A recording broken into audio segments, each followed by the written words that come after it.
আপনাকে জন্য লইয়াইছি এই ফ্যামিলি কার্ড। এই কার্ড দেখাইলে প্রত্যেক ফ্যামিলি 10 টাকা দরে চাউল, 20 টাকা দরে ডাইল আর স্বল্প মূল্যে ফ্যামিলির যা যা লাগে নিত্য প্রয়োজনীয় জিনিস সব পাইবেন। আর একটা কার্ড হইছে কৃষি কার্ড। এই যে কৃষি কার্ড, যারা কৃষি কাজ করে খেতে খামারে, যারা আমাকে ভোট দেবে হেরা পাইবে এই কৃষি কার্ড। এই কার্ড দিয়া একেবারে স্বল্প মূল্যে বীজ, ওষুধ, কীটনাশক এই যে পাইবেন। আর হইলেও যাইয়া যাগো স্বল্প সুদে ঋণ প্রয়োজন, স্বল্প সুদে ঋণও দেওয়া হইবে। 2008 সালে কুনি হাসিনা কইছিলে ইলেকশনে ফাঁস করতে পারলে 10 টাকা কেজি চাল খাওয়াবো। তারপর ফাঁস তো করলোই, জনগণ 80 টাকা কেজি চাল কিনা খাইলো। আমরা সেই কথা বলি নাই। আমার একটা প্রশ্ন। বলেন আপনার কি প্রশ্ন? এই 30 লাখ কার্ড কি আপনাদের দলের পক্ষ থেকে দেওয়া হবে নাকি সরকারের পক্ষ থেকে দেওয়া হবে? আরে আমাদের সুবিধাবাদী দলের পক্ষ থেকে দেওয়া হবে। হ্যাঁ। আপনার পেশা কি? আরে আমাদের পেশা মানে আমরা রাজনীতি করি। রাজনীতি কি কোনো পেশা হতে পারে? আপনাদের আয়ের উৎস কি?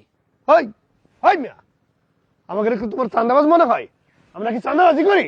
হই, কি বলতে চাও তুমি? হ্যাঁ, না না, আমি সেটা বোঝাইনি। আমি বোঝাতে চাচ্ছি যে আপনার দলের কর্মীরাই যদি বেকার থাকে তাহলে 1000 কোটি টাকার ফ্যামিলি কার্ড, কৃষি কার্ড এগুলা বাস্তবায়ন কিভাবে সম্ভব? এই কার্ড আমাগো সুবিধাবাদী দল থেকে দেওয়া হইবে না। এই কার্ড আমরা যদি সরকারে যাই, সরকার গঠন করলে এইটা হইবে সরকারি প্রকল্প, আমরা সরকারের মাধ্যমে দিব, এটা সরকারি প্রকল্প, বুঝছেন? ধরে নিলাম আপনারা সরকারে গেলে এই প্রকল্প বাস্তবায়ন করবেন, কিন্তু সরকারের পক্ষ থেকে যেসব প্রকল্প চলমান যেমন ভিজিডি, ভিজিএফ, টিসিবি ইত্যাদি ইত্যাদি, এগুলো বাস্তবায়ন করতে গিয়ে সরকার ব্যাপক দুর্নীতিগ্রস্ত। তাহলে আপনারা কিভাবে এগুলো বাস্তবায়ন করবেন? কিভাবে সম্ভব? তুমি কোন দল করো? আমি কোনো দল করি না, আমি সাধারণ ভোটার। হই, তুমি কোনো দল করো না? না, তোমার আমি ভালো করে চিনছি। হ্যাঁ, তুমি আজ এখানে এসে পেস লাগাইতে, গ্যাঞ্জাম লাগাইতে না? কেন বাজান গ্যাঞ্জাম করবো কে? ও তো ঠিকঠাক মতোই প্রশ্ন করছে, তাহলে উত্তর দাও। হ্যাঁ, উত্তর দেন। উত্তর দাও। হই মিয়া, উত্তর দিতে আমরা বাধ্য না। কেন কেন আপনার এত উত্তর দেওয়ার জন্য আমরা বাধ্য না। একেবারে দেখে ছাড়বো, কাউকে ছাড়া হবে না।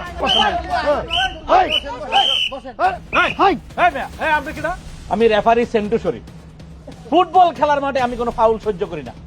আমার গ্রামে নির্বাচনী আচরণবিধি লঙ্ঘন করে আপনারা যে ফাউল করছেন সেটা আমি কোনোভাবেই সহ্য করব না।